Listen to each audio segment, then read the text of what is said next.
answering questions and resolving problems that are related to this county. And that is what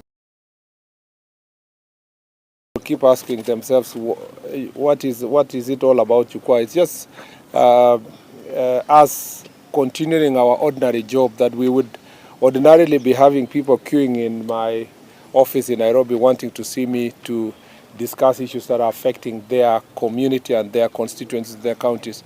And instead of 2-3 members of parliament or MCA or chief or county commissioner or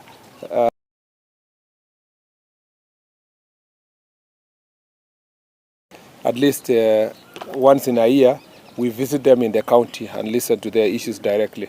So it's an open forum. Questions will be asked. People will want to ask directions on how to handle certain things. I have also questions to ask them concerning security issues in the county and the manner in which we've been delivering services. Let me be very clear. Kisii is a very important county in our country.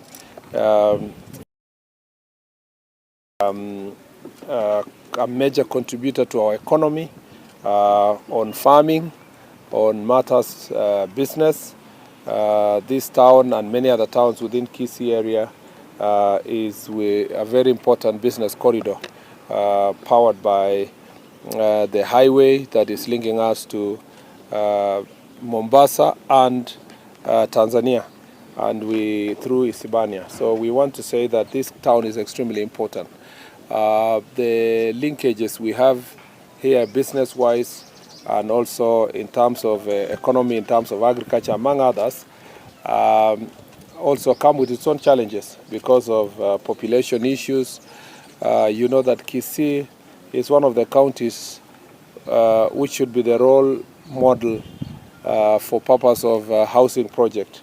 The housing project that His Excellency is running is meant to resolve the problem of land, which is a very big problem here in Kisii. Hopefully, in the long run, through public participation and engagement, hopefully that we can resolve the question of land in Kisii, which now brings me to the question of security.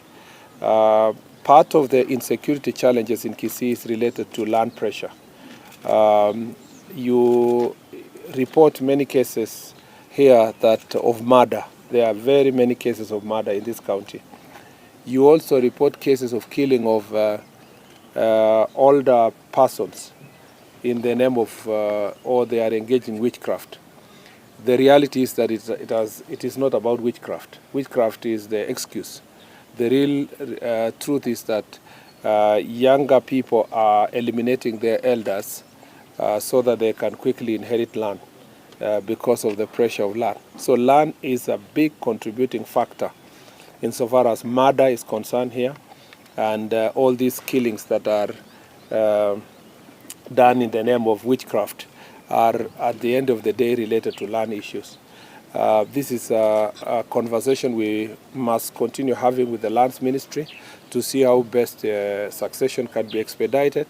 But I tell you, without fear of contradiction, the solution to land issue in Kisii is to have land consolidation, because the fragmentation of land has created pressure. And if there is a county that is threatened to be a slum, if we don't do anything in another 20 or 30 years, is here. And we thank God for the housing project.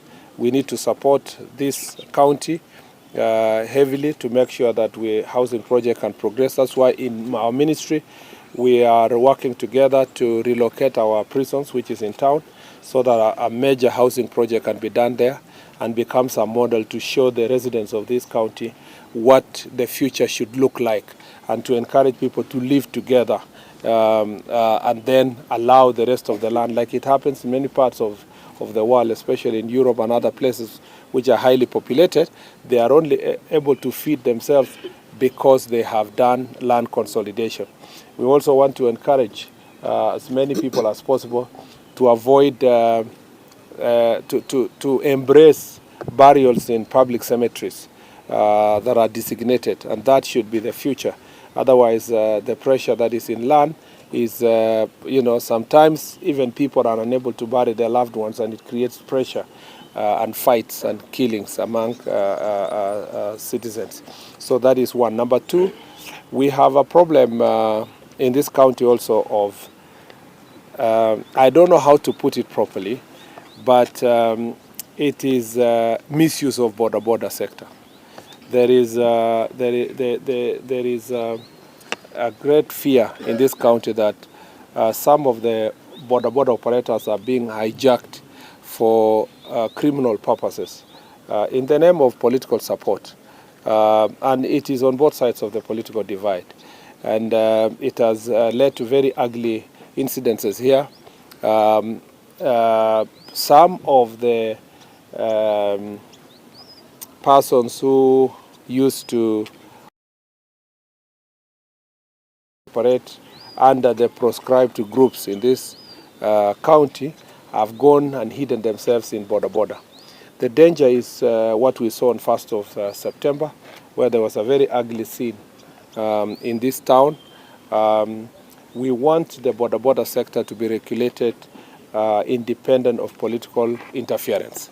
And we want the NTSA to work together with the relevant authorities in county and national government to license the border circles and to regulate and punish those who are involved in criminal activities. Some of these border groups are being used to harass people, beat them, torture, and this is not a security team that there will be a major crackdown with the support of security officers from the national level to support the county security team to bring order in the border sector. And we will do so without fear or favor, without ill will, without considering political affiliations, because we want the people of Kisii to live in a peaceful environment. So that is one challenge. When we talk about goons and gangs in other parts of the country, it represents itself in Kisii here in the form and style of errant border operators. Now, this gives a bad name to many border peacefully. And we must protect them by making sure that the few elements who are involved in criminal activity are brought to justice. I want also to emphasize here that in the same sector, we must find a way of ensuring that the economic activities can benefit young people, because it's a multi-billion economy. It's important that they are properly organized, and we want to request county government organize the border sector to be an employer, not to be seen as a respectable profession, as a respectable transport sector that can supporting security operations.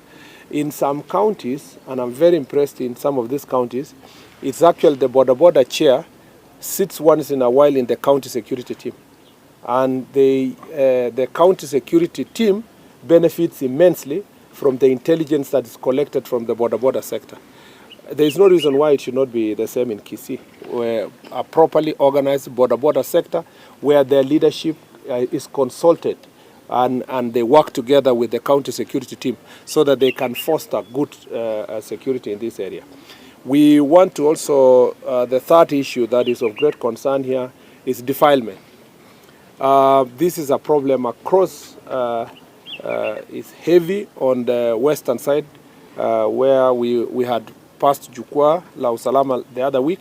And this week, from yesterday in Migori and now here, it's also evident that it is a big problem in this place. We just want to say that this requires a whole society support, because most of the children are being defiled by people they know, relatives, teachers, people who would have been caregivers to those children. We want to ask, and that is the conversation I'll have with the chiefs and assistant chiefs, to hold more barasas, create awareness, but also make sure that they take responsibility to ensure that cases of defilement are reported. The cases are high where during school holidays, And it's of great concern because in another 1 month, children will be going for long holiday, and they will be home for almost 2 months. And that can be really catastrophic. We have to find ways of ensuring that they are protected. In some instances, some of the children are being defiled on their way to school. Some schools require children to be there by 6 in the morning. So you get some of them leaving home by 4, 5.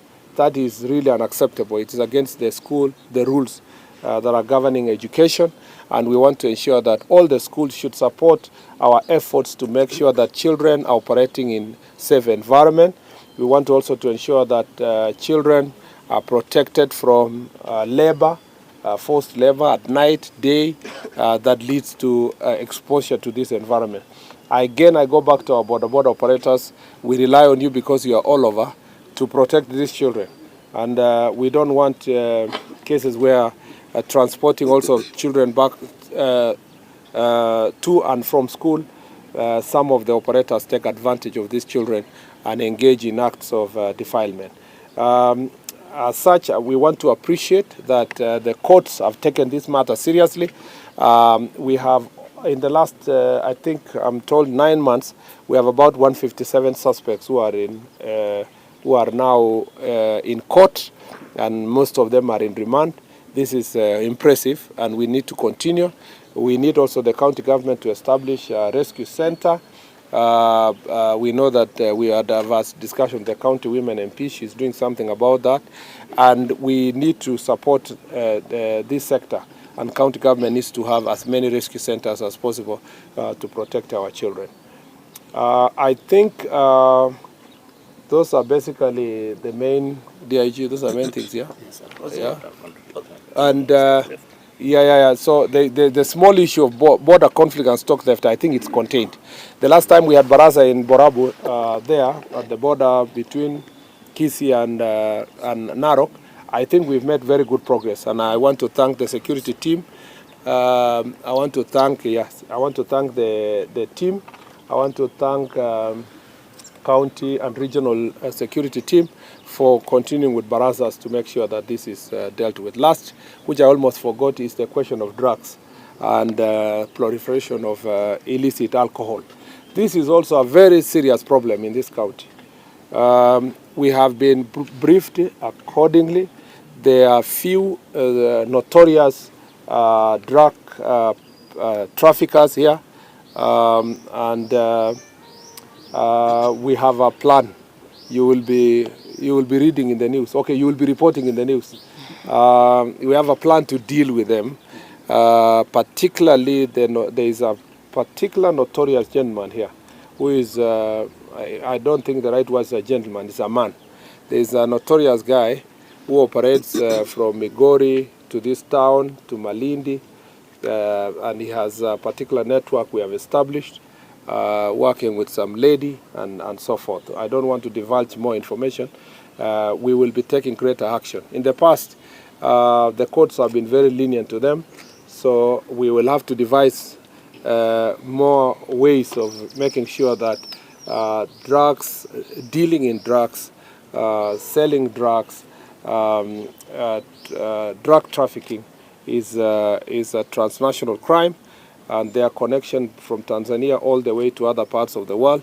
We must make them, they must feel the pain of engaging in this business, including confiscation of their property and their assets, and a lot of work will be done by the National Police Service to make sure that that is dealt with. We will show the people of Kisii and Kenya that there is no one who is untouchable. In some parts of the country where we have gone, we have dealt with such cases decisively. We also have cases of changa and other illicit alcohol. A lot of work is going on. We are going to have a conversation with our chiefs how to bolster that, the work they have been doing. But we also want to insist that we still need the support of the members of the public in that regard. Asante sana. I'll take 3 questions and then we call it a day. Question number 1. Let me start from there. How did you know that yours is number 1? Start from you. Africa. Now that we have got by-elections in November. It's called Ndizi. Yeah, Ndizi TV. Ndizi TV. Very good. Now that we have got by-elections in November, and we all know learners are preparing for their final examination, we've seen distractions before. What is the safety measures from the internal ministry to make sure they are not affected by the disruptions of the political rally? I think that the by-elections of November are very few, confined to particular areas. Of course, to start with, schools are a no-go zone in terms of campaign infrastructure. But you can see how IEBC has been able to ensure that the election day is after the exam. So meaning that most of the polling stations, which are schools, can now be used for the elections, because by that time all the examinations will have been completed. What we only want to protect the students is from disruptions of political activities. And since candidates, as per the law, are required to work with IBC on their campaign program, including their campaign meetings, we just want to, IBC will have to help us work out that campaign schedule in such a way that it will be, the meetings and barazas will be far away from education institutions, so that they don't disrupt schools and students who are preparing for the exam. And then you can be number 2 now. Yeah. Question number 2. You are a career lawyer, the CS for that matter. Does it bother you that young youth who are protesting also rotting in prison, facing terrorism charges? Yeah, there is no, crime doesn't have a person. It doesn't have age, it doesn't have tribe, it doesn't have career. What we do, and we want to insist the National Police Service to do, is not to look at the age of the person who has committed the crime, but to charge them for what they have done.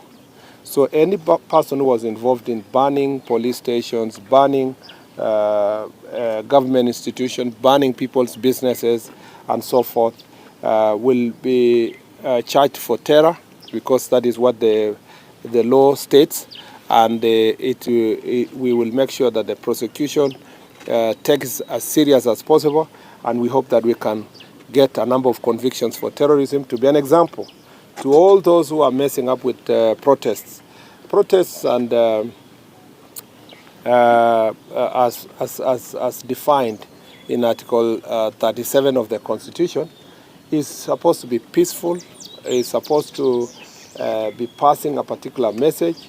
There is no exercise of this freedom of expression is not meant to hurt people. There is nowhere written that you are a peaceful protester if you are burning somebody's property, causing violence, throwing stones, beating people. So if you do those things, you are not a protester. You are actually not protected by the law. It is you who is a danger to others, and we must protect the others from yourself. So we want to encourage everybody, regardless of their age, political affiliations, tribe, religion, to follow the law. Yes. Last. Yes, my name is Chris Pilotino from Citizen TV. My question is, sometimes back we also received some reports from section of, let's say, Kitutu Churches South, a constituency, where there was an emerging criminal gang, but apparently the security team from this region dealt with it. And my question is, what's the security team doing probably to ensure that they tame emergence of criminal gangs, not just within Kisii County, but we've also seen the same in coastal region? I think a lot of good work is being done by security teams across the country. As I explained when I was in Western, there are too many criminal gangs operating in the western part of the country, for example. 42 brothers, 47 brothers, 18 brothers, jobless, what? Here we had Sungu Sungu. You have also 24 brothers here. And if you investigate, there was also Panya Nyeusi. Was it? Yeah, Panya Nyeusi in Bungoma and other places. All these gangs are being dismantled by the security teams across, and I'm happy with the work that the security team is doing. We have Sungu Sungu here, Chingororo, The other one was Amachuma, and so forth. And sometimes they hide, behind different formations. But I'm happy with the work that the security team is doing. Sometimes they need support from the headquarters to make sure that we dismantle these criminal gangs. I think that by the end of our Jukwaa, which will be in another 2 weeks, we will have compiled the strategies that we put in place, and perhaps we will need some kind of a strategy at the DCI headquarters on how to deal with the emergence of gangs all over. I know, of course, the most difficult challenge faced by the National Police Service in dealing with gangs is in Nairobi and its environment. But eventually I will be addressing the nation towards the end of this year on the number of things we have done and what we plan to do going forward on this issue. But in the meantime, I'm happy with the interventions. Every time we have had discussion with the National Police Service and the security teams on the ground, very good interventions have been put in place and they are bearing fruit. We just need to deal with their ringleaders to make sure that the place is sorted. The last gentleman there. Unless there is another burning, but it's last. My question is, yesterday an officer commanding station in Migori appeared heavily intoxicated in a meeting. Many people are wondering, and of course the speculations that have been started, I don't know, predicted, I have no idea. People are wondering what is the fate of that OCS. Is it also linked to the welfare of police, mental health issues, and how is that supposed to be? Well, it was unfortunate that the OCS came to the meeting yesterday drunk. I don't think that is very normal for someone to come all the way from Timaru all to the headquarters for a discussion with the Cabinet Secretary and Inspector General of Police and come drunk and sit in front. It is not normal. So it means there must be some problem with the officer. And as I have announced many times, the procedure is to first assess the mental health of the officer, to do the necessary medical tests, and then of course follow on the history of the officer. Some cases are just indiscipline. Yeah, it may not have reached a level of addiction. Where it's in discipline, the disciplinary procedures will take place. The assessment is currently ongoing. The officer was taken for tests in the hospital, and if it's a mental health problem, it will be handled also as a mental health challenge. Of course, that requires some level of reorganization to ensure that the officer cannot, to get another officer to do the commanding work, and maybe redeployment of that officer after rehabilitation to perform other responsibilities. But we have, the National Police Service puts a human face to these issues. But this is not an excuse for police officers to come to work drunk. This is only if we establish that the officer has reached a stage where it's a mental health problem. But if it was just, drunk for the sake of it, for whatever reasons, then of course the disciplinary processes will take effect, and the relevant disciplinary measures will be taken by the National Police Service, which exercises independent authority on disciplinary issues. Unfortunately, the Office of the Cabinet Secretary does not have powers to discipline a police officer, and it's for good reason. The procedure will be followed accordingly as per the law. Thank you, sir. Asanteni sana.